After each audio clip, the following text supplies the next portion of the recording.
Welcome to So Very Easy. My name is Laura. Wouldn't it be fun just to be able to sit down and quilt? Not choose the fabrics, not have to cut all the pieces, just sit and sew. Well, we can just sit down and start sewing if we start with a kit. Some kits you buy the pattern and the fabric separate, and some kits come all cut complete. For example, this kit has all the pieces pre-cut for us. It has our backing and it has our binding already cut. And the pattern comes with the quilt. So this is a great project just to sit down and start sewing, or if we're going to travel to a retreat, or even as a gift, because all of the fabrics are pre-chosen for us. So we can just open this package and start sewing. So for this project, we have some medium-sized blocks, some small blocks, and large blocks. And we can put the backing and the binding away until the quilt is done. And this is a fun pattern to go with this fabric. We have those large blocks, medium blocks, and some small blocks. These Just Sit Down and Get Some Sewing Done kits are from a company called Sit and Sew, and they have lots to choose from. It's going to be a very modern looking quilt. And the pattern starts with the step-by-step sewing. There are no cutting directions because it's already been cut for us. We can start with these medium-sized blocks and sew them together to make a 4-patch. And we get to choose the colors that we want together. And we will need 5 of these. When making a 4-patch unit, the direction how we press the seams can make a difference on how flat the block will lay. And it won't matter the size of the 4-patch. The direction will be the same. So we start with the layout. We're going to match up our seams.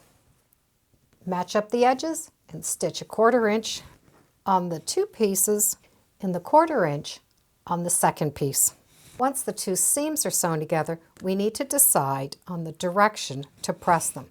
So if we look at the blocks from the back side, sometimes it helps make a decision on which way to press. The fabric is normally pressed away from the lighter side.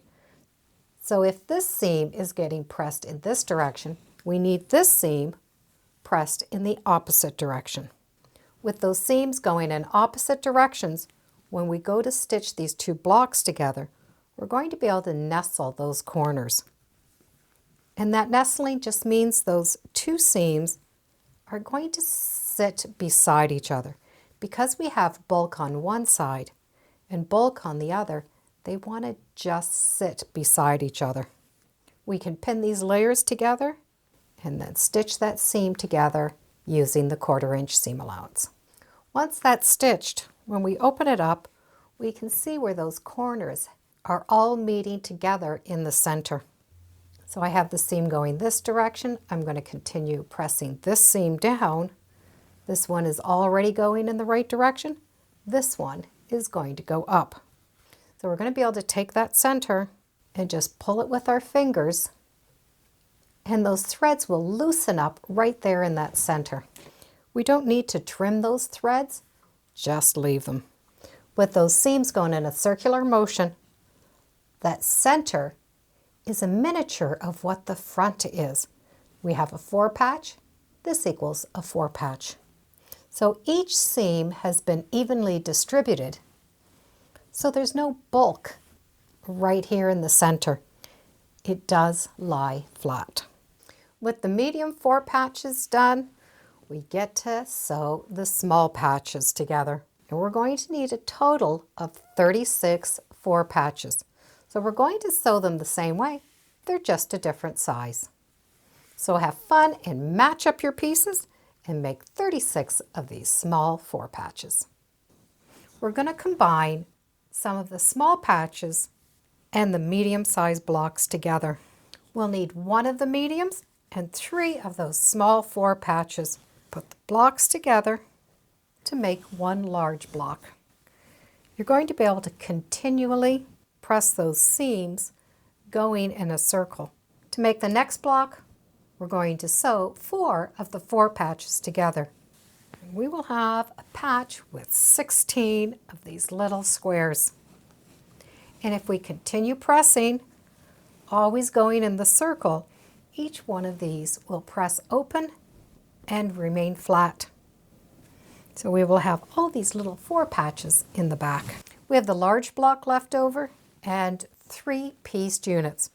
We do have a little bit left over, and that was so we could choose what fabrics we wanted throughout the blocks. Now we're going to be able to sew these together. We can follow this layout, or we can do another layout. All of these blocks do equal the same size, so we can mix them together to an arrangement that we like, or just follow the pattern. We have the large in one corner, the medium going to the small. As I put these blocks together and rows together, I did maintain that pressing. These circular seams with that 4 patch definitely makes the front of the quilt lay very flat. And that flat seam is going to make it a lot easier to quilt. The finished quilt top is 40 by 48 inches. But one thing I do like to do before I consider it finished is do a little row of stitching along the outside. It's less than 1/4 of an inch, and it's just a straight stitch.